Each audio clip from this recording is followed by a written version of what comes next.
The broadcast is now starting. All attendees are in listen-only mode.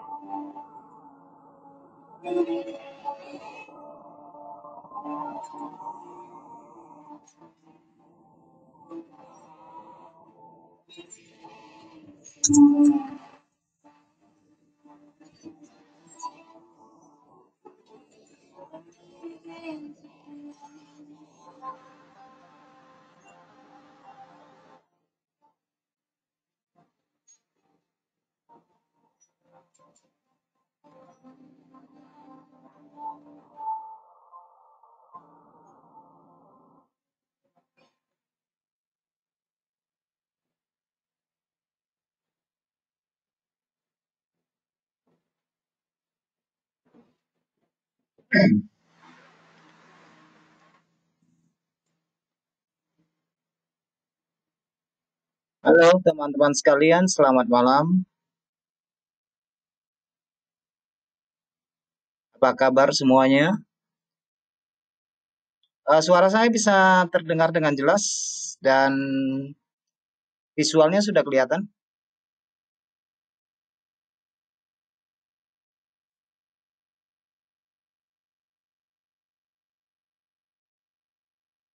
Testing, testing, testing.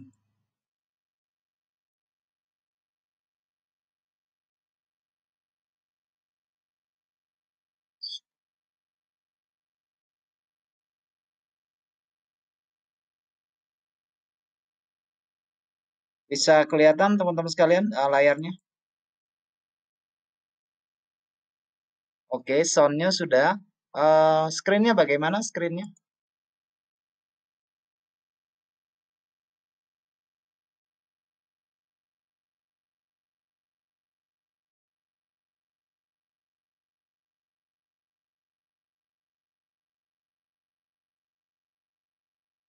Screen-nya bisa kelihatan nggak ya?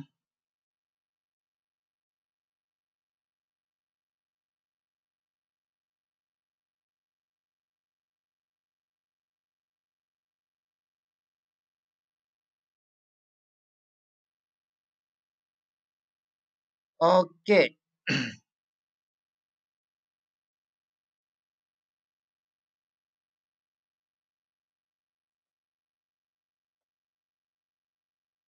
Baik, kalau begitu kita langsung saja ya. Kita eksekusi. Kali ini adalah Elliott Wave teori yang bagian kedua. Sebelumnya kita sudah menyelesaikan bagian yang pertama, itu hanya pengenalan awal saja. Tetapi bagi teman-teman yang belum mengikuti, saya persingkat saja ya. Persingkat kembali ulasan yang akan saya sampaikan nanti.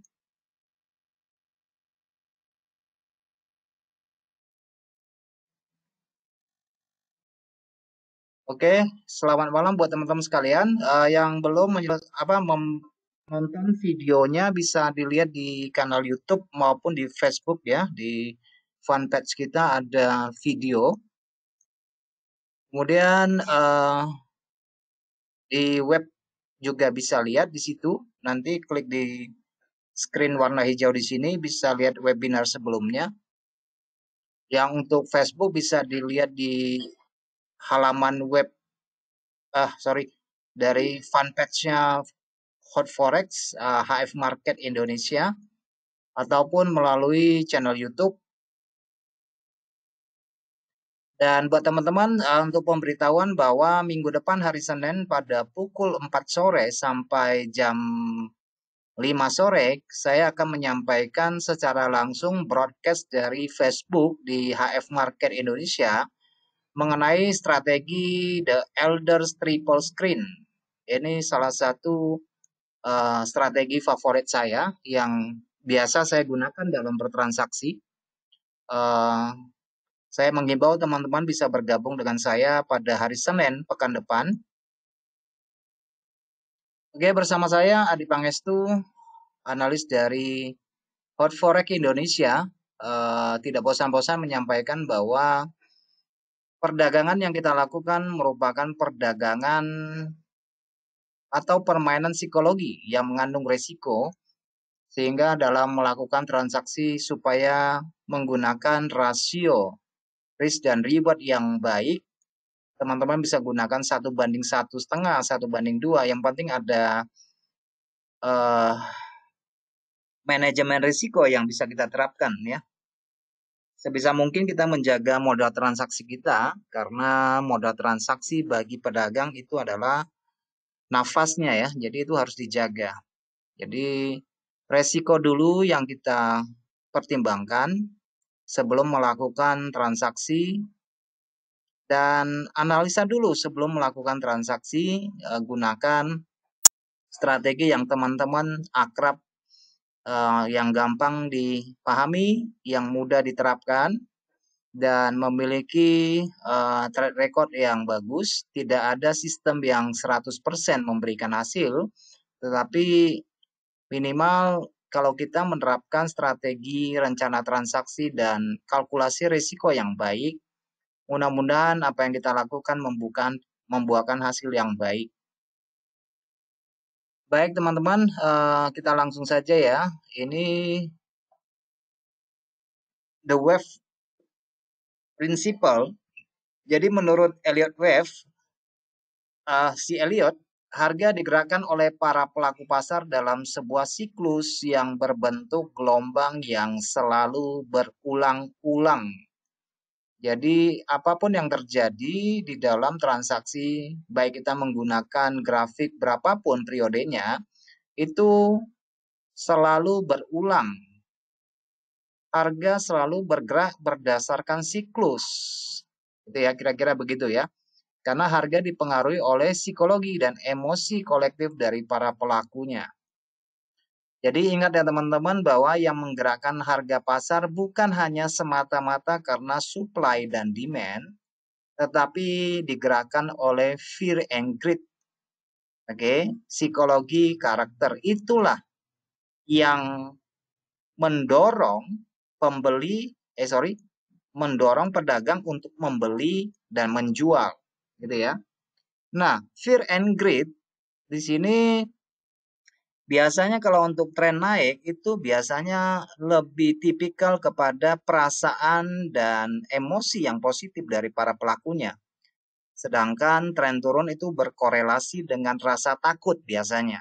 Oke. Nah, itulah yang membentuk harga. Jadi tidak semata-mata karena didasarkan pada faktor teknikal. Kalau teknikal itu hanya untuk memperbandingkan harga lampau dengan harga saat ini dan proyeksi kemungkinan ke depan, probabilitasnya kemana nih. Oke. Tetapi terlepas daripada fundamental maupun teknikal, harga di pasar dipengaruhi oleh ketakutan kita, oleh keserakahan kita. Oke. Apabila dikumpulkan nih keserakahan dan ketakutan si A, si B, si C sampai banyak, itulah yang mempengaruhi harga. Oke, jelas ya teman-teman sekalian. Jadi teori gelombang Elliott Wave adalah salah satu teknikal yang digunakan oleh banyak orang, baik sebagai pelaku pasar maupun sebagai analis, dalam memprediksi arah pergerakan tren. Dengan mengamati siklus pasar yang saya sebutkan tadi, siklus pasar yang dipengaruhi oleh perasaan kolektif secara keseluruhan dari pelaku pasar yang membentuk gelombang. Oke, jadi prinsip dasarnya adalah dengan mengidentifikasikan reaksi psikologis dari pedagang terhadap perubahan pergerakan harga di pasar. Nah, menurut si Elliott sendiri, dia mengatakan bahwa pergerakan harga pasar secara keseluruhan itu membentuk pola yang spesifik dan selalu berulang-ulang dalam periode tertentu. Seperti awal perkenalan kita, saya mengatakan, Elliott mengatakan bahwa harga di pasar itu digerakkan oleh pedagang dalam siklus berbentuk gelombang yang selalu berulang tersebut. Nah, keadaan emosi dan psikologi kolektif itulah yang mempengaruhi ayunan ya, swingnya harga untuk ke arah atas atau ke bagian bawah. Jadi kalau kita sudah terbiasa melakukan analisa ayunan atau swing, mungkin kita akan memperoleh gambaran yang lebih konkret dalam melihat gelombang. Meskipun teori ini bukan merupakan suatu sistem strategi dalam transaksi, tetapi kita bisa melihatnya lebih jelas ya apabila kita langsung melihat eksekusi di grafiknya nanti.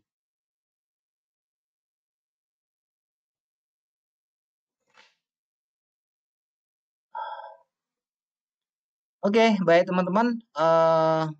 Selanjutnya ini adalah beberapa gelombang harga yang terjadi di dalam tren. Jadi Elliot sendiri menggambarkan gelombang ini 1, 2, 3, 4, 5 ini sebagai gelombang 5 ya. Dan gelombang koreksi ini ABC itu disebut sebagai gelombang 3. Jadi dia hanya menunjukkan 5 dan 3 saja. Oke, meskipun di dalam sub gelombang ini banyak sekali. Untuk yang besar ini hitungan 10 tahun, kemudian ada yang super cycle yang ukuran 1 tahun untuk siklusnya, kemudian ada bulan ke bulan sampai yang ke menit. Jadi semuanya itu bisa kita gunakan. Karena seperti yang saya katakan kepada teman-teman, kalau kita transaksinya di 1 menit, maka kita akan bertemu dengan pedagang yang 1 menit. Kalau kita tradingnya di 1 jam, maka yang menjadi teman untuk melakukan transaksi ya pedagang yang di 1 jam. Kalau kita bertransaksi di 4 jam, ya kita akan bertemu dengan kelompok pedagang yang menggunakan 4 jam. Oke, nah itu masing-masing memiliki kepentingan, masing-masing memiliki strategi yang berbeda-beda. Oke, selanjutnya teman-teman, menurut Elliott Wave sendiri, ini dalam gelombang cycle siklus yang besar itu bisa dipecah menjadi berbagai sub gelombang yang lebih kecil ya. Meskipun kita katakan ini satu gelombang naik, ini satu gelombang naik. Nah, di dalam satu gelombang naik ini bisa terdiri dari 5 gelombang naik. Oke. Dan di dalam satu gelombang koreksi, yaitu gelombang kedua di sini, itu juga terbagi menjadi ABC-nya. Meskipun kalau kita perhatikan, ini di dalam prakteknya, dalam praktek perdagangan, bahwa gelombang itu kadang-kadang memang membuat kita sangat sulit untuk mengidentifikasi ini gelombang pertama atau gelombang koreksi A-nya gitu ya. Ini gelombang kelima, ini gelombang terakhir, apakah ini adalah kesudahan daripada harga tersebut? Nah, itu kadang-kadang membuat kita sedikit kebingungan. Namun nanti kita coba menghilangkan distorsi tersebut dengan secara candlestick, secara price action kita gabungkan. Jadi supaya pandangan kita menjadi lebih jelas.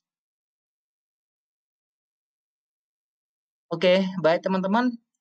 Biasanya kalau kita melihat kepada gelombang, biasanya kalau untuk gelombang pertama ya teman-teman, gelombang pertama seperti dari gelombang 1 ini, itu adalah awal permulaan dari pergerakan harga aset mulai naik di sini ya.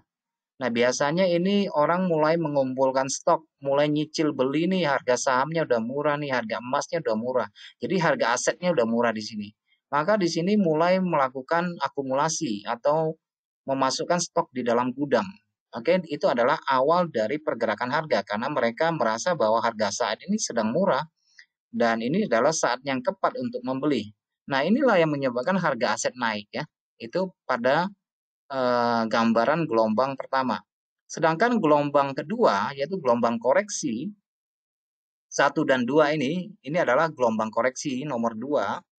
Jadi pada poin ini, mereka yang sudah melakukan pembelian pada awal merasa harga sudah relatif tinggi. Jadi mereka melakukan sebagian short covering atau ambil taking profit di sini ya, untuk ambil taking profit di sini. Tapi sebagian besar masih menganggap bahwa ini adalah harga yang murah dan dia akan menahan posisi ini cukup lama. Nah, di dalam pergerakan dari gelombang 2 ke gelombang 3, harga tidak ada yang bergerak lurus, selalu dengan kepentingan yang saya sebutkan tadi. Bahwa ada kepentingan pada time frame yang lebih kecil, time frame yang lebih kecil. Nah, ini yang membentuk gelombang di sini. Permintaan, supply, dan demand pada tingkat sub gelombang di sini juga terjadi hal yang sama ya, pada gelombang besar dan gelombang kecil ya. Nah, jadi gelombang kedua ini pembeli pertama ini merasa harga sudah cukup tinggi, jadi mereka mengambil sebagian keuntungan ya di sini ya. Nah, dan di sini mungkin dimanfaatkan oleh para spekulan kecil melakukan penjualan pada bagian 1-2. Oke. Nah, sedangkan pada gelombang yang ketiga ini adalah gelombang yang terpanjang menurut Elliott Wave. Ya, ini adalah gelombang terpanjang ya. Gelombang nomor 3 ini. Ini harus lebih panjang daripada nomor 1. Kalau ini tidak lebih panjang daripada nomor 1, ini kemungkinan merupakan gelombang koreksi. Oke, atau ini adalah kondisi pasar yang tidak valid untuk dikategorikan sebagai gelombang naik. Oke, itu gelombang ketiga merupakan gelombang terpanjang. Jadi di sini bisa dikatakan bahwa harga aset itu menarik perhatian para investor atau pedagang yang belum sempat membeli pada gelombang pertama. Jadi mereka dapat koreksi, dapat bonus di sini di gelombang kedua mereka melakukan pembelian dan itu jauh lebih besar daripada volumenya, daripada volume pertama ya, gelombang pertama ini jauh lebih besar. Ini harus menjadi gelombang yang paling besar, paling tinggi, dan volume transaksi yang harus lebih besar daripada gelombang pertama. Nah, sedangkan pada gelombang yang keempat, kita bisa lihat di sini, gelombang keempat juga merupakan gelombang koreksi, yaitu di mana pada kelompok pertama yang masih menahan harga dan kelompok dari gelombang ketiga yang masih menahan harga mulai merasa bahwa harga sudah cukup dan saatnya untuk taking profit. Pada umumnya seperti itu, daripada kehilangan profitnya berkurang, mereka melakukan penjualan. Nah, seperti yang teman-teman lihat pada gambar, Pak, harusnya gelombang 4 ini merupakan gelombang yang pendek ya. Jadi gelombang ini tidak boleh masuk di bawah harga tinggi dari gelombang nomor 1. Oke, kalau dia masuk lebih dalam retracement-nya ini bisa berbahaya. Oke, bisa berbahaya, bisa terjadi pembalikan tren misalnya. Sedangkan pada gelombang yang kelima, biasanya harga aset sudah sedemikian tinggi dan ini biasanya yang terlambat masuk ini adalah para trader spekulan kecil, para retail yang merasa bahwa harga tidak akan turun nih ya. Misalnya sekarang orang lagi heboh tentang Bitcoin, gitu nggak turun-turun, beli aja gitu ya. Biasanya yang terperangkap di sini. Sedangkan yang pinter, yang investor yang sudah melihat bahwa pasar sudah tidak apa namanya lagi, tidak kondusif lagi, mereka melakukan penarikan sehingga membentuk gelombang ABC di sini ya, teman-teman. Gelombang ABC-nya itu merupakan gelombang koreksi atau gelombang yang di taking profit oleh para buyer dari kelompok terakhir. Nah, nanti dalam ilustrasi candle mungkin teman-teman bisa melihat apa yang saya sampaikan di sini secara lebih komprehensif di situ di dalam grafik nanti ya. Oke. Nah, teman-teman sekarang kita masuk kepada gelombang koreksi. Gelombang koreksi ini adalah gelombang ABC. Nah, ini secara teori ya. Ini secara teori. Di dalam prakteknya mungkin harus kita sedikit modifikasi. Kenapa demikian? Karena perdagangan yang terjadi pada masa lampau dengan saat ini sudah jauh berbeda. Kalau perdagangan masa lampau mungkin yang terlibat dalam perdagangan itu bisa dalam kelompok yang masih bisa dikalkulasi jumlahnya ya, volume transaksi masih bisa dikalkulasi, orang-orang yang melakukan transaksi badan usaha di situ juga masih sangat jarang, sehingga pola yang terbentuk mungkin tidak seperti saat ini, di mana sekarang banyak peserta pedagang dari yang besar sampai yang sedang, yang kecil, yang punya motivasi untuk investasi dan yang punya motivasi untuk spekulasi macam-macam. Oke, belum lagi ditambah dengan algoritma trading atau menggunakan software atau mereka menggunakan frekuensi yang tinggi ya kan. Nah, ini membuat pola harga semakin hari semakin acak. Oke, jadi kita perlu menandai di mana sih sebenarnya awal pergerakan suatu tren. Di mana sih awal pergerakan dari pergeseran minat sebagai kelompok pertama. Itu yang penting buat kita nantinya. Baik teman-teman sekalian, di dalam pola koreksi dari kelompok ABC ini bisa dalam bentuk 3 platform ya. Yang pertama itu bentuknya zigzag seperti ini, jadi terjadi koreksi yang curam. Oke, ini merupakan dibandingkan dengan tren utama ya dari gelombang 1 dan 5 ini terjadi koreksi yang curam. Nanti kita lihat ke dalam grafik ya, yang dimaksud dengan formasi zigzag ini. Nah, sedangkan pada pola flat, dia cenderung membentuk rectangle atau persegi 4 ya. Biasa kita katakan konsolidasi lah, biasa terjadi seperti itu. Dan ada kalanya juga di dalam gelombang koreksi, ini dihilangkan dari gelombang koreksi. Ini bukan gelombang koreksi dari 1, 2, 3, 4, 5-nya ya. Ini adalah gelombang koreksi dari ABC yang saya maksudkan di sini. Nah, di dalam kelompok yang ketiga kadang-kadang juga membentuk segitiga. Nah, segitiga yang saya gambarkan di sini mungkin ini adalah segitiga simetris. Tapi ada kalanya juga dalam bentuk segitiga descending maupun ascending triangle di sini. Jadi juga bisa dalam bentuk pinen ya, macam-macam lah. Yang penting itulah yang membentuk pola harga. Oke, nah itu yang perlu teman-teman ketahui, ini adalah 3 tipe gelombang koreksi dari ABC ya. Nanti kita lihat ya. Baik teman-teman, aturan yang tidak boleh kita lupakan dari teori Elliott wave, sekali lagi saya ingatkan bahwa wave nomor 2 tidak boleh menembus support ya. Penurunan ini tidak boleh menembus support pertama. Kalau nembus support pertama kita boleh katakan ini adalah false breakout lah dan segala macam. Dalam pembentukan formasi untuk apa namanya? Divergensi, ya kan? Kalau bentuk divergensi ini bisa tidak dihitung sebagai aturan, melanggar aturan di sini. Oke, karena dia jauh lebih rendah di sini. Nah, itu yang tidak masuk dalam kategori. Oke, jadi gelombang koreksi ini nggak boleh melebihi. Tetapi ada kalanya kita dapat melebihi pada aset-aset tertentu, ini melebihi, baru dia balik lagi ke atas. Gitu kan? Kadang-kadang seperti itu. Nah, dan ini adalah aturan yang baku, aturan baku yang harus kita adaptasikan ke dalam pasar yang kita transaksikan. Oke, jadi aturannya seperti itu. Kemudian yang aturan nomor 2 yang tidak apa, yaitu gelombang ketiga yang seperti yang saya sebutkan, dia harus lebih tinggi dari kelompok gelombang pertama di sini. Kalau dia hanya kurang dari tingginya gelombang pertama, ini bisa terjadi konsolidasi pada area di sini.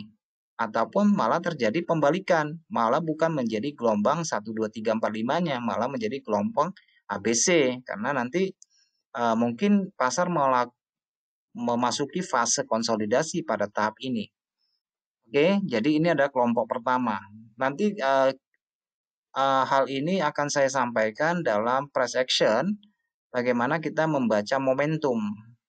Itu juga nanti saya dalam live Facebook pada 2 minggu mendatang ya, tentang bagaimana menemukan candle momentum untuk masuk pasar. Nah, sekarang yang ke gelombang keempat itu tidak boleh menembus resisten dari gelombang pertama, nggak boleh masuk nih. Kalau masuk ini nggak sah. Kira-kira gitu ya. Sekali lagi saya ingatkan kita harus beradaptasi dengan konteks pasar yang sedang kita hadapi. Oke, jangan ditelan bulat-bulat ya. Ini hanya suatu teori. Oke, dan ini bukan merupakan trading system. Baik teman-teman, itu adalah 3 contoh dari gelombang koreksi dan 3 contoh dari aturan yang diterapkan oleh Ralph Elliott. Nah teman, ini adalah salah satu cara mengidentifikasi gelombang, kita harus pastikan bahwa gelombang itu mesti breakout lah ya, harus breakout. Jadi kita bisa mengambil potensi masuk pasar di sekitar area kalau kita gunakan Fibonacci retracement, ambil. Ini saya kasih contoh yang simpel aja ya, yang gampang-gampang. Jadi saya nggak mau ribet-ribet. Bagaimanapun ceritanya kan hasil dari transaksi yang berkata ya. Kalau ini cuma teori dah. Oke, jadi kita mendeteksi suatu awal pergerakan. Ya, kita memang mengharapkan ketika terjadi breakout dalam bentuk struktur maupun retracement pada area 50, itu kita harapkan ada terjadi kelanjutan kesinambungan dari gelombang pertama. Jadi kita mengharapkan terjadi gelombang yang ketiga di sini. Nah, seperti yang saya katakan bahwa harga tidak garis bergerak garis lurus ke atas atau bergerak garis lurus ke bawah. Nah, teman-teman perlu di sini dilihat di dalam contoh ini adalah contoh yang sudah terjadi, bagaimana yang belum terjadi, itu penting sekali. Oke, ini salah satu contoh yang paling simpel di dalam melakukan pengambilan keputusan. Oke, nah teman-teman kita langsung ke MetaTrader aja ya, supaya saya bisa lebih jelaskan lebih konkret. Ada mata uang yang mesti kita lihat nggak pada malam ini? Sambil saya jawab pertanyaan kalian.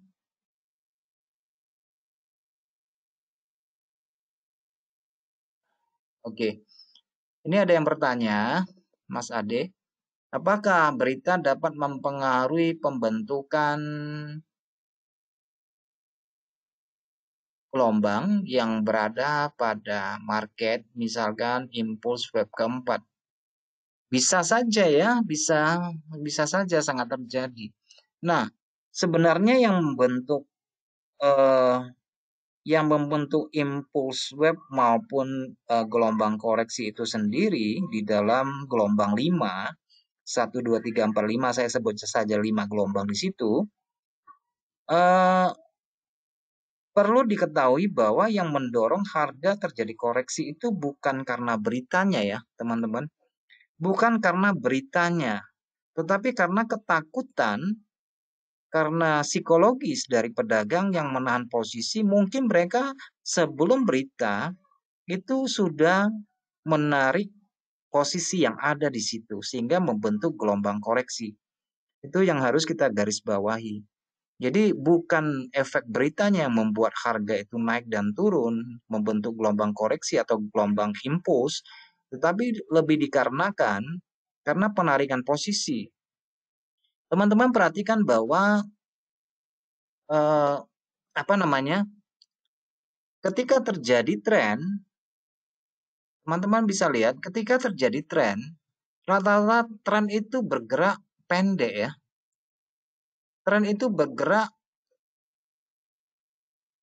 sesuai dengan hierarkinya ya. Kalau teman-teman bisa lihat di sini. Nah, apa yang terjadi seperti ini? Turun begini. Apakah ini menjadi tren?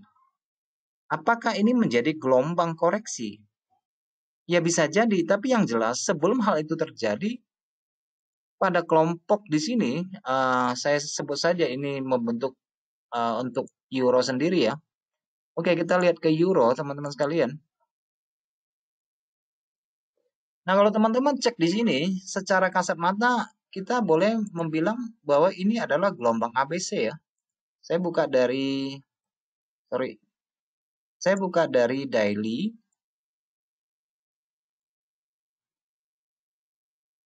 Saya buka dari daily. Ini saya buka line-nya aja ya. Nah, teman-teman bisa lihat di sini. Sebelum melakukan pergerakan harga naik, di sini terjadi akumulasi di sini ya. Membentuk segitiga atau rectangle pada area di sini. Jadi ABC-nya di sini. Baru dia membentuk gelombang pertama. Kemudian gelombang koreksi. Yang pertama di sini adalah gelombang 2. Kemudian gelombang ketiga. Kemudian gelombang koreksi kedua, yaitu gelombang 4. Terus gelombang kelima, ini merupakan gelombang terakhir. Nah, kalau teman-teman cek di sini, harusnya kelompok ketiga ini atau gelombang ketiga ini harus lebih tinggi daripada gelombang pertama di sini. Ya kan? Harusnya ini adalah lebih besar ya, lebih besar ya. Kemudian di gelombang kelima di sini kita lihat di sini harus lebih kecil dari gelombang ketiga. Tapi ada kalanya lebih besar. Tergantung daripada strukturnya ya. Seperti saya katakan teman-teman, apabila teman-teman mendapati pola seperti ini adalah pola candle momentum, kecil membesar, maka ada kemungkinan membesar. Itu dalam prakteknya ya, dalam transaksi kita. Nah, ini biasanya mewakili 5 gelombang Elliott. Jadi gelombang pertama, gelombang koreksi, gelombang kedua, gelombang koreksi. Koreksinya di mana? Koreksinya yaitu shadow ya, teman-teman. Jadi shadow ini adalah gelombang koreksi. Kalau saya cuma gambarkan modelnya seperti ini ya. Kalau saya gambarkan 3 candle ini. Oke. Jadi ini adalah 5 gelombang Elliott wave. Naik 1, koreksi, gelombang 3, koreksi, gelombang kelima. Jadi tidak ada aturan khusus bahwa gelombang kelima ini mesti lebih besar dari gelombang ketiga. Tetapi yang kita harapkan bahwa adalah gelombang terakhir ini merupakan gelombang yang paling besar dalam suatu tren yang kencang sebelum melanjutkan untuk ABC-nya. Nah, kalau bentuk ABC-nya biasanya teman-teman dapati nanti model candle uh, yang saya sebutkan tadi bisa flat, bisa rectangle, bisa triangle, bisa seperti ini kalau saya gambar dalam bentuk candle ya. Bisa seperti ini ABC-nya ya, bisa bentuk seperti ini ya. Ini bentuk ABC-nya ya teman-teman. Jadi nanti bisa bentuknya segitiga atau dia rectangle atau dia malah flat. Nah, sedangkan pada area di sini kita lihat di sini ini adalah kelompok atau gelombang A-nya, ini B-nya, harusnya ini adalah C-nya. Oke. Ini adalah C-nya.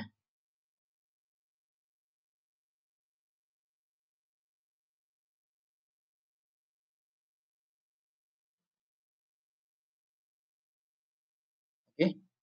Ini adalah C-nya. Nah, kalau teman-teman cek di sini, di dalam struktur gelombang ini, di dalam gelombang yang kita gambar secara besar, di sini juga terdapat struktur ABC-nya di sini ada ya, gelombang di dalam gelombang turun ini juga di dalam gelombang C ini juga terdapat 1 2 3 4 5-nya juga ada ABC-nya di sini di dalam time frame yang lebih kecil. Nah, kalau saya secara pribadi, saya tidak mengadopsi secara 100%. Karena bagi saya pasar itu ya memang bergelombang dan gelombang itu nggak bisa kita patenkan mesti 1 2 3 4 5 ya. Karena pasar itu untuk saat ini menurut saya itu sangat dinamis. Sangat dinamis. Jadi kalau buat saya secara pribadi, saya tidak mengadopsi 100% ya. Saya lebih cenderung mengadopsi pada eh, gelombang trigger, progresif, kemudian gelombang korektif, itu aja yang saya perlu tahu daripada saya harus menghitung 1, 2, 3, dan 4, dan 5. Tapi teman-teman perlu diketahui bahwa di dalam praktek transaksi, bahwa gelombang Elliott wave tidak bisa dikesampingkan. Tidak bisa dikesampingkan. Contoh soalnya teman-teman bisa cek di sini. Di sini terdiri dari 5 gelombang menurut Elliott. Sebenarnya ya. Sebenarnya 5 gelombang di sini. Oke, dari satu gelombang turunnya terdapat 5 gelombang. Nah, teman-teman mungkin sudah sangat tahu ya kebiasaan saya lebih cenderung menghitung gelombang secara per kelompok daripada secara gelombang. Saya lebih suka mengakumulasikan kelompok penjual, kelompok penjual, kelompok penjual.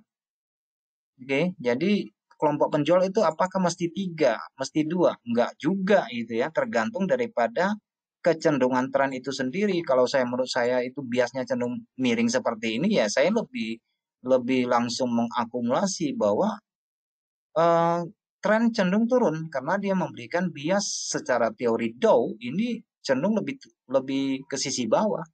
Jadi saya lebih cenderung mengambil posisi ke bawah daripada harus mengkalkulasi berapa gelombang, gitu loh. Kemudian saya mungkin lebih cenderung memperhatikan breakout-nya, breakout gelombang. Oke. Jadi misalnya kalau ini akumulasi kita hitung ini adalah 5 gelombang atau terdiri dari 3 gelombang naik dan 2 gelombang korektif seperti ini. Buat saya ya nggak terlalu saya apa ya, nggak terlalu saya pusingkan ya mesti perhitungan seperti ini bentuk gelombangnya. Bagi saya yang penting kelompok ini mesti breakout dulu deh. Kalau nggak breakout ya harga kalau biasnya masih cenderung naik ya mau berapa gelombang, mau 3 gelombang, 5 gelombang, 10 gelombang ini tetap memiliki kemungkinan naik. Karena harga itu sendiri tidak memiliki istilah harga terlalu tinggi atau harga terlalu rendah, harga terlalu mahal atau harga terlalu rendah gitu ya, terlalu murah. Nggak ada istilah itu di dalam transaksi dua arah seperti ini. Ya kan? Ini kan transaksi dua arah. Karena kita bicara tentang forex. Ya toh? Bentar. Eh, ini ada pertanyaan yang bagus ya. Apakah news dapat mempengaruhi pembentukan waves yang berada pada pasar?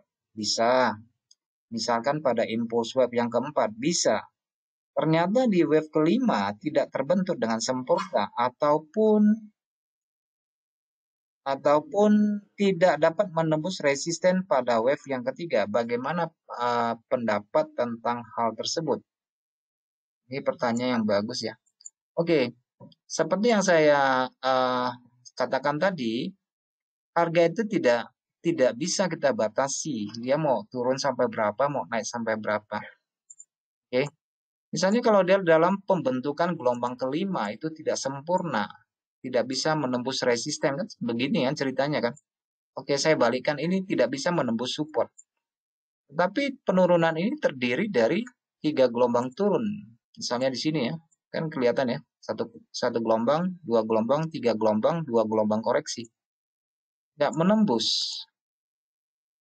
Ya nggak menembus ya mau diapain? Berarti kan harga memang tertahan pada area tingkat support di sini. Sama halnya ketika kita kalkulasi pada bagian di sini, ini juga kalau kita lihat ini juga gelombang kelima kita anggap ya sudah selesai. Kalau sudah selesai tentu akan terjadi beberapa momentum rally yang hilang dalam bentuk candle-candle lancip seperti ini. Dalam bentuk candle-candle seperti ini akan menjadi bisa dia bentuknya mungkin pada area sini sudah memasuki fase distribusi. Sehingga saya cenderung akan mencari satu pola yang saya pahami, yaitu teman-teman bisa mengatakan itu sebagai pola entah triple top, entah head and shoulder, entah itu quasimodo, ya terserah, apapun sebutannya. Buat saya harus mencari satu key level, di mana key level yang sering saya jadikan acuan ya, key level seperti ini ya teman-teman. Pada ujung sebuah, entah dia gelombang kelima, entah gelombang ketiga, tidak menjadi gelombang sempurna, saya harus cari barang ini di sini. Ini penting buat saya. Oke, saya akan membuat batasan seperti ini. Kalau ini terjadi seperti ini, ya udah ini akhir dari gelombang turun yang terakhir. Seperti ini buat saya ini adalah key level pada area di sini. Ini akhir dari perjalanan gelombang yang kelima tadi. Walaupun pada penurunan membentuk pola zigzag koreksi A B C-nya di sini, yang ternyata akhirnya malah menjadi pola reverse membentuk gelombang turun yang pertama. Oke, jadi kita di sini apakah menemukan gelombang ABC? Ada gelombang ABC-nya di sini dalam bentuk zigzag di sini. Tetapi kenaikan ini tidak menjadi gelombang lanjutan untuk lebih naik karena dia terhalang pada tingkat resisten seperti pertanyaanmu tadi. Oke, jadi kita harus memperhatikan tingkat resisten juga. Bagi saya ya harus memperhatikan key levelnya ya. Key level yang saya maksudkan sini bisa sering saya gunakan karena buat saya itu sangat ampuh.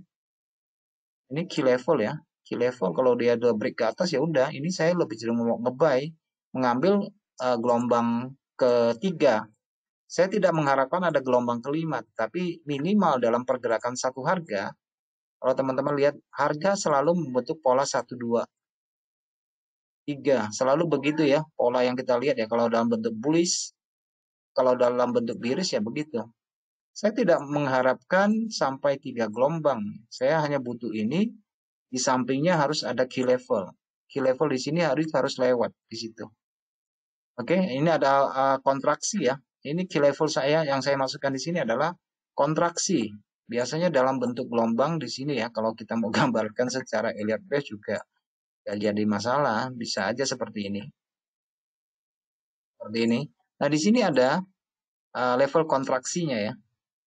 Ini level kontraksinya di sini, ini level divergensinya, dan ini level akumulasinya atau impulsnya ya, dimulai yang pertama. Ya buat saya ini udah cukup, tinggal mencari area retracement, ambil satu posisi. Oke, jadi selalu ada key level pada area di sini.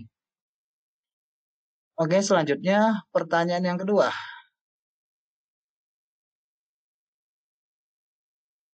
Apa nih? Lebih baik Elliott Wave klasik ini atau yang dimodifikasi seperti gelombang kuarter? Saya lebih setuju dengan gelombang kuarter daripada gelombang Elliott Wave. Oke, saya lebih setuju dengan gelombang kuarter daripada gelombang Elliott Wave. Tetapi tidak bisa kita hilangkan bahwa kenyataannya di dalam transaksi memang harga selalu membentuk 3 gelombang. Oke, selalu membentuk 3 gelombang. Seperti saya katakan sebelumnya bahwa ada satu lagi teori ya, teori gelombang tapi bukan dari Elliott Wave yang hanya menghubungkan gelombang 1 2 3 aja. Tapi itu hampir similar dengan kuarter. Pada prinsipnya sama. Jadi kita harus melihat panjang dan pendeknya gelombang. Kalau gelombang turun dimakan oleh gelombang naik yang lebih panjang, ya udah itu pergeseran minat.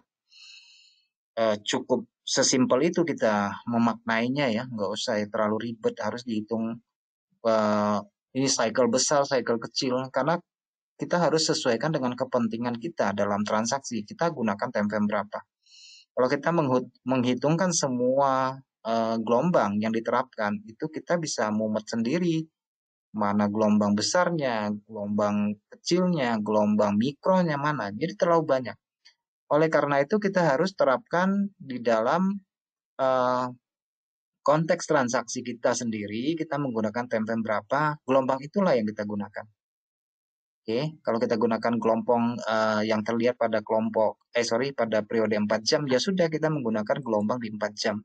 Hanya memang kita modif di dalam transaksi, meskipun kita menggunakan gelombang 4 jam, tetapi dalam entry posisi kita bisa menggunakan time frame yang lebih kecil. Itu saja.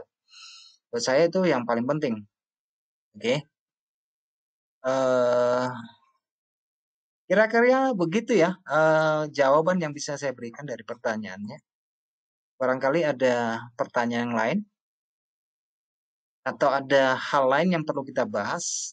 Jadi mengenai Elliott Wave ya cukup segitu aja ya, nggak usah kita dalami lebih jauh karena kalau kita dalami mah tambah mumet gitu loh.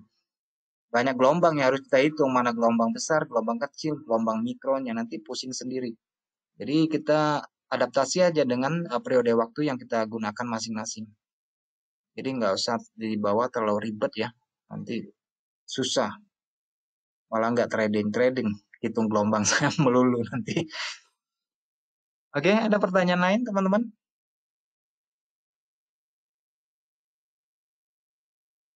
Atau ada yang mau kita bahas?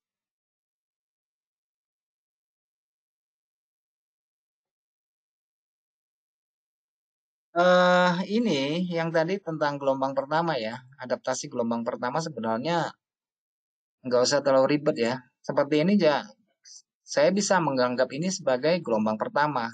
Meskipun dalam perhitungan ini bisa menjadi kelompok A, B, C, A, B, C-nya. Buat saya ini adalah gelombang pertama karena dia melewati level kunci kontraksi di sini. Oke, ini level kontraksinya di sini. Teman-teman, ini level kontraksinya. Jadi saya lebih cenderung akan ambil posisi pada area di sini untuk ambil posisi turunnya. Oke, lebih cenderung mengambil posisi seperti itu. Saya hanya memperhatikan ini daerah kontraksi dia lewat enggak. Daerah kontraksi lewat enggak. Seperti contohnya saat ini, misalnya ini adalah area kontraksi. Dia lewat enggak? Oh lewat. Berarti kita bisa mengambil posisi buy di sini atau posisi naik ya apabila terjadi beberapa kali retracement pada area ini. Kita bisa mengambil posisi ke atas, tapi ya harus diperhitungkan dengan targetnya ini masuk nggak dalam hitungan di situ. Kalau nggak masuk dalam hitungan, di mana rasio risk dan rewardnya itu nggak tercover, ya nggak usah dipaksakan buat entry. Karena pola ini selalu ada ya, pola yang saya masukkan ini terlepas dari gelombang Elliott wave, teman-teman bisa cek seperti ini. Saya kasih contoh ya, ini adalah area kontraksi. Saya butuh ini, saya butuh gelombang ini, oke, supaya saya bisa mengambil posisi di daerah kontraksi. Oke, kelihatan ya. Saya butuh ini. Oke, ini area kontraksi, ini divergensi, ini akumulasi, ini partisipasi. Oke, jadi saya cenderung akan mengambil, teman-teman cek aja 50% dari area kontraksi di sini. Oke. Ada kalanya tidak sesuai dengan keinginan apabila kita tidak melihat secara gelombang besarnya seperti ini. Kadang-kadang kontraksinya juga bisa melebihi seperti ini. Oke, dalam bentuk gelombang Elliott ABC-nya ya, yang saya maksudkan di sini, ABC-nya di sini. Membentuk gelombang 2-nya bisa seperti ini. Kadang-kadang dia masuk ke area kontraksi di bawah sedikit, tapi pada konteksnya kita harus melihat ini pada grafik yang lebih besar ini sudah terjadi breakout belum secara konsep dari konsep harganya. Jadi saya mungkin lebih cenderung akan mengambil posisi pada bagian di sini lagi untuk melanjutkan gelombang kedua Elliott-nya. Ternyata di sini tidak membentuk gelombang yang seperti kita inginkan. Kita harapkan di sini terjadi koreksi, kita kan harapnya ini langsung naik toh. Di sini membentuk gelombang ketiga. Pada umumnya ya kita harapkan ini. Gelombang ketiga ternyata di sini malah membentuk rectangle di sini. Harga terjadi sideways malah membentuk penurunan sini. Ya kan? Sehingga ini tidak menjadi gelombang yang valid secara aturan dari Elliott. Oke, jadi rancu kan jadinya seperti ini. Ternyata harga hanya ranging aja, ranging atas, ranging bawah.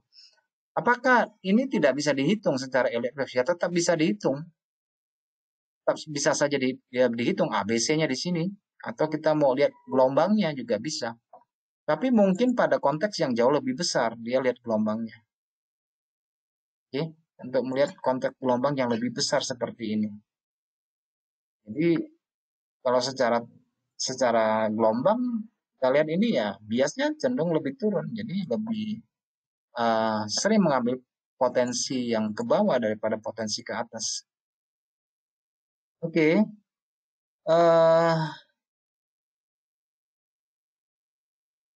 risk reward yang sesuai jika trading menggunakan teori Elliott wave seberapa besar dan perlu bantuan indikator lain. Boleh pakai alat bantu, boleh nggak pakai juga boleh. Oke. Misalnya ya teman-teman, rasio yang paling umum sih rasionya 1:1 lah ya. Tetapi kalau kita mendapatkan diskon seperti ini daerah 50%, oke, kita bisa mendapatkan rasio 1:1,5 atau 1:1,2,5. Ibaratnya kalau kita entry pada daerah retracement alat bantu di 50% di sini, kira-kira ya 50% kan kerugian kita sebenarnya sepanjang ini kan, sepanjang sampai di sini kan dari 50%. Bisa kita mendapatkan satu setengah lah ya. Kalau 1:2 kadang-kadang susah juga. 1:2 kadang-kadang juga susah. Tapi yang paling masuk akal buat saya ya 1:1,5 itu biasanya segitu. Misalnya daerah sini juga teman-teman uh, ini breakdown pada area di sini. Kalau kita ambil 50% di sini, saya nggak tahu nggak sampai nggak 50% di sini. Mungkin nggak sampai ya 38 ya. Oh 50% ya. Di area 50%. Nah tentu kalau secara teknikal kita akan tempatkan rasio seperti ini kan. Risk dan rewardnya itu kan seperti ini. 1:1 itu paling paling paling ya. Ada lebih ya itu bonus. Tapi dalam hal trading saya sih nggak cenderung harus menempatkan risiko sebesar ini ya. Misalnya nih ya, konteksnya di breakdown nih, saya mau ambil posisi sell di sini. Mungkin saya nggak akan ambil risiko sebesar ini, tetapi saya menggunakan apa namanya eh, rasio risiko yang saya buat sendiri ya. Artinya dalam setiap satu kali transaksi saya meresikokan berapa persen itu. Jadi tidak ditentukan oleh tingginya ujung resisten di sini. Oke, misalnya saya mengambil kesempatan entry di sini, saya misal dari total 50% saya pecah 50% di sini untuk resikonya kan bisa juga di sini. Jadi nggak usah sampai di sini. Nah, tergantung dari besaran jumlah nominal yang kita siapkan untuk kita pertaruhkan di sini. Oke, itu eh, kembali kepada manajemen risiko kita. Dalam penempatan stop loss, risiko kita berapa dulu? Berapa dolar? Katakanlah $50 ya $50 bagi aja lah. Kalau kita bagi sampai ke atas di sini mungkin jumlah lot kita menjadi lebih kecil kan. Bisa sampai di sini ada sekitar 80 pip. 80 pip kalau kita gunakan $50 per satu kali transaksi, tentu saja kita nggak bisa masuk 0,10, paling 0, berapa ya? 0,7 kali ya, 0,07 misalnya. Kira-kira seperti itu. Nggak mesti taruh resikonya sampai di atas seperti ini. Nggak masuk. Buat saya sih nggak masuk. Misalnya untuk triple top seperti ini. Triple top seperti ini ya. Dengan kalkulasi resiko cuma $50 kan kita bisa tempatkan resiko sekitar sini. Jadi $50 dibagi lah kira-kira 30 pip. Jadi kita bisa menempatkan posisi 0,13 lot ya. Seper 13 misalnya di sini. 0,13 bisa entry di sini. Jadi ya bisa bisa satu lebih masuk akal buat saya sih. Bisa 1:2 malah di sini. Oke, bisa 1:2. Tapi kalau kita bersikuku untuk tempatkan di ujung ini supaya nggak kena stop loss, ya mungkin kita menjadi lebih kecil gitu.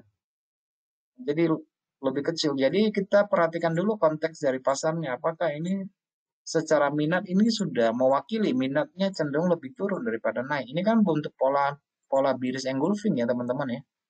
Ini harga naiknya, ini harga turunnya. Kalau kita lihat secara candle maupun secara gelombang, ini kan engulfing nih. Ya kan, engulfing. Jadi kan cenderung kita akan mengambil potensi selnya kan di daerah 50% atau kita melihat di sini ada rata-rata dari high dan low di sini. Itu kan benturan di sini ya. Tentunya ini akan menjadi area krusial dari support resisten itu. Jadi kita tidak usah menempatkan risiko sampai di atas lah. Tergantung dari budget kita untuk kita pertaruhkan dalam satu kali transaksi. Kalau kita memang hanya sebagai spekulan yang menggunakan risk dan reward. Nah, kalau secara gelombang kita tempatkan memang cenderung lebih besar sih ya. Menurut saya lebih besar kalau kita harus panutannya seperti ini. Ambil 50% supaya tidak kena stop loss atau kita gunakan ATR juga bisa ya. Kita gunakan ATR juga bisa untuk menghitung resikonya. Cuma jaraknya terlalu jauh ya. Kalau untuk intraday ini terlalu jauh. Tapi kalau dia sebagai swinger ya nggak jadi masalah. Tapi kalau dia sebagai intraday trade mungkin rasionya terlalu jauh di sini. Jadi kita nggak bisa mendapatkan uh, RRR-nya yang lebih bagus. Gitu loh. Oke, ada pertanyaan lagi?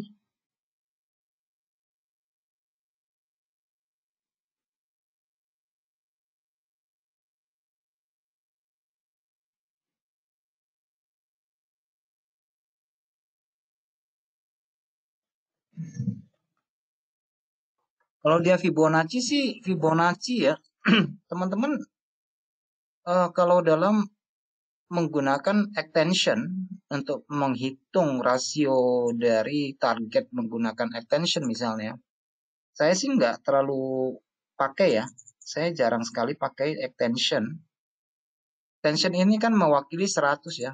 Misalnya kalau kita tarik dari A1, 2, dan tarik ke bawah, nah ini akumulasinya adalah dihitung dari sini.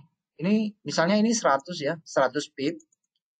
Untuk proyeksi dari Fibonacci rate apa ekspansinya ini juga harus 100 pip kira-kira ya kalau saya gunakan pip ya.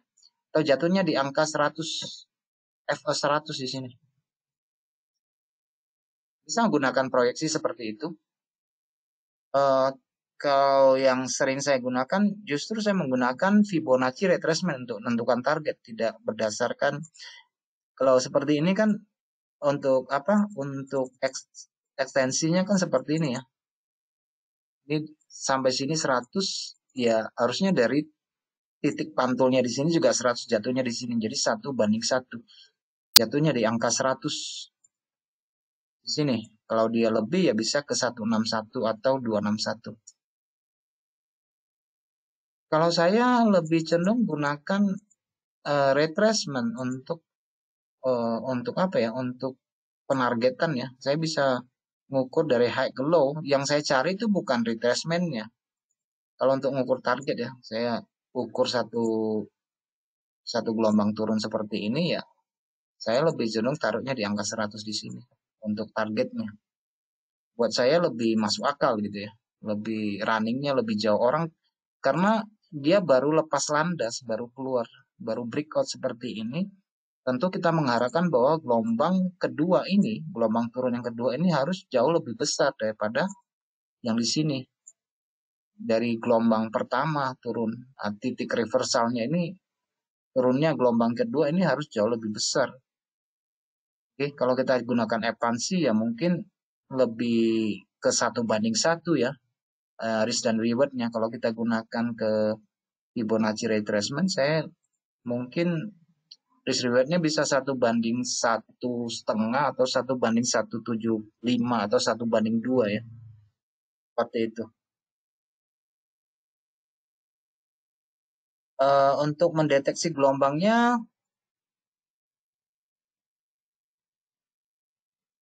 saya lebih cenderung melihat sisi breakout-nya ya, lebih lihat sisi breakout-nya daripada saya mengkalkulasi berapa banyak gelombang yang akan terbentuk. Kalau gelombangnya seperti ini kan saya malah bingung di sini. Ini berapa gelombang naik jadinya ini? Kan banyak sekali di sini.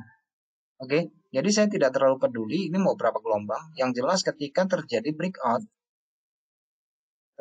seperti ini, ya udah saya entry. Buat saya di sini adalah target pertama. Oke, tetapi saya harus pegang kuncinya dulu nih.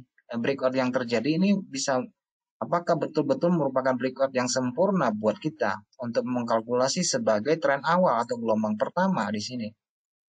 Oke, tentu saya harus melihat kalau breakout pertama mesti ada handle-nya, ada kontraksi yang terbentuk sebelumnya. Buat itu saya penting karena itu merupakan key levelnya di sini. Sama seperti yang terjadi di sini ya teman-teman, ini merupakan key level di sini. Teman-teman saya cek di sini, ini sampai separuhnya aja. Ini daerah kontraksi, ya udah pada daerah sini udah penting untuk ambil posisi di sini. Kalau kita lebih misalnya terlambat masuk ya, jadi nggak usah khawatir, selalu ada diskon harga yang kembali pada area kontraksi seperti itu. Oke, ada lagi yang mau kita lihat?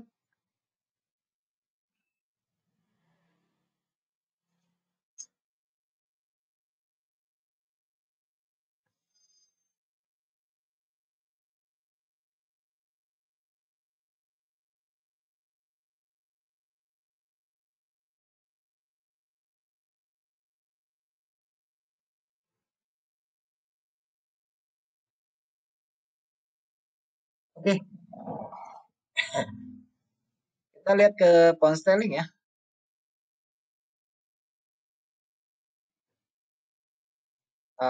kita analisa sejenak. Menurut teman-teman yang hadir pada malam ini, sisa 2 bulan dari bulan di tahun ini, pound sterling ini cenderung mau kemana nih? Kalau menurut kalian, ini saya buka apa ya? Buka time frame monthly ya. Jadi kita masih memiliki 2 batang candle di sini. Kalau teman-teman cek di sini, ini kayak Elliott wave ya. 1 2 3. Oh ya, 1 2 3 nih. Kan gitu ya. Waktu turun di sini juga 1 2 3 nih. 1 2 3 nih. Naik juga 1 2 3 nih.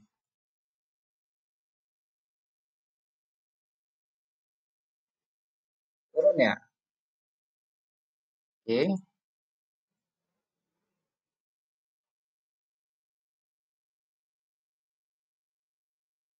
Oke.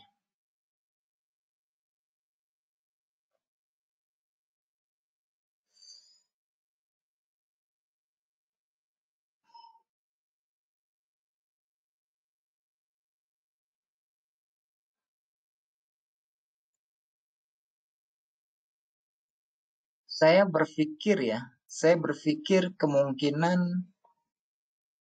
untuk pound sterling ini mungkin turun, tetapi mungkin turunnya terbatas ya, tidak terlalu besar. Turunnya itu tidak terlalu besar. Mungkin yang bisa teman-teman lihat cek di sini, oh ini breakout nih. Ini kan sama ya, breakout ya. Oh iya breakout, sama-sama breakout. Tetapi kemungkinan turun memang turun, tetapi mungkin tidak terlalu besar ya.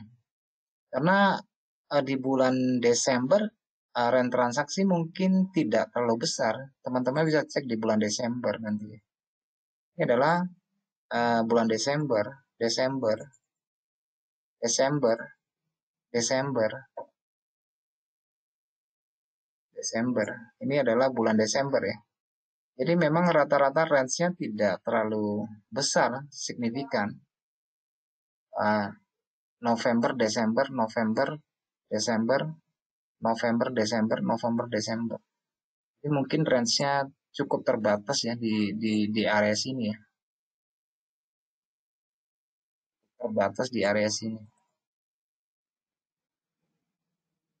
Range-nya ya. Saya sih lebih mengambil pendekatan kepada harga tahunan ya, karena sisa 2 bulan mungkin ya tidak ada pergerakan yang signifikan kalau tidak ada kejadian khusus.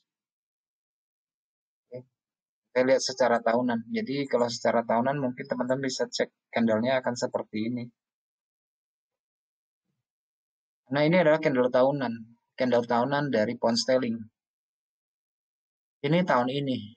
Jadi ya mungkin turun sampai sekitar di sini ya. 13250 kalau terjadi penurunan. Untuk mendekati pembukaan bulan Januari di sini. Harapkan naik sih, kayaknya sih enggak lah. Ini sudah mulai terbatas. Jadi lebih cenderung ke sideways ya, saya lihat ya sisa 2 bulan ini. Ini candle tahunan ya teman-teman. Candle tahunannya ini masih dalam big candle-nya di sini. Oke, lebih cenderung sideways tapi ya sideways tahunan lah ya. Jadi range-nya besar juga ya. Ya mungkin ya kira-kira di 13250 lah, mungkin daerah pantulannya nanti ya. Daerah pantulannya. Oke, kalau untuk hari ini mungkin kita hari ini dan besok cek aja nanti, hati-hati di area harga di sini ya. Saya mendapati pendekatan dari supply dan demand dari level gap yang terbentuk di sini. Ini bisa dijadikan acuan juga dalam melihat batasan harga dalam pembentukan gelombang, akhir dari gelombang misalnya ya. Kebetulan yang di sini kan memang daerah demand ya. Teman-teman bisa lihat di sini strukturnya sih 2 kali turun. Di sini ada key levelnya. Ini 2 kali turun ya. Di kemungkinan benturannya ya sekitar di sini ya 13575 ya. Secara quarter mungkin di 1375. Itu sudah harus perhatikan ada pola nggak di situ. Ini 135 dan 13600. 13600. Di dua area di sini ya. Ini juga ada area kontraksi, teman-teman bisa cek di sini. Sedangkan untuk euro, ini hari ini kemungkinan besar masih naik karena pola yang saya sebutkan tadi ini pola kontraksi yang harus kita ambil kesempatan ini untuk apa ya? Dan mungkin jatuhnya nanti di sekitar daerah sini. Jatuhnya ya di 1590 atau 116 lah, plus minusnya di sini lah. Ini masih hari Senin, mungkin volume transaksi tidak terlalu besar ya, tidak terlalu besar. Dan kalau kita tarik ini, ya mungkin breakout-breakoutnya juga terbatas pada area di sini lah.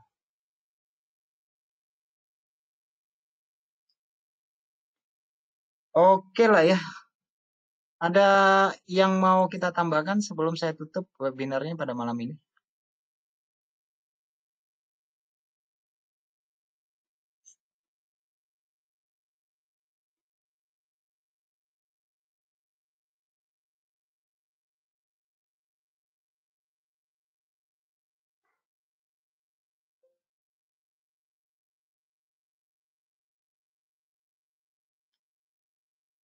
Oke, terima kasih buat teman-teman yang sudah bergabung pada malam ini.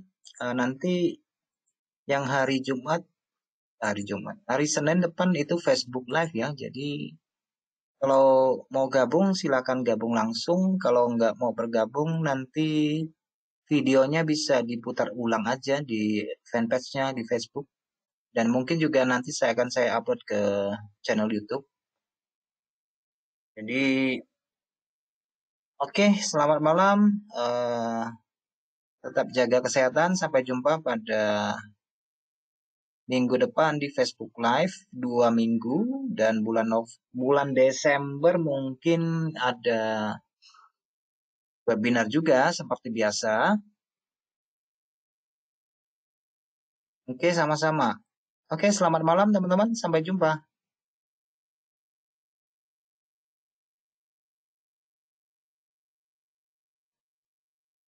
Live Facebooknya hari Senin, Mas. Sama waktunya. Sama harinya, cuma waktunya beda. Waktunya pukul 4 sore sampai pukul 5 sore. Waktu Indonesia bagian Barat hari Senin ya. Kalau sempat ikut, kalau nggak sempat nonton ulang aja videonya. Bisa diputar ulang di fanpage-nya ya. HF Market Indonesia. Oke, sampai jumpa.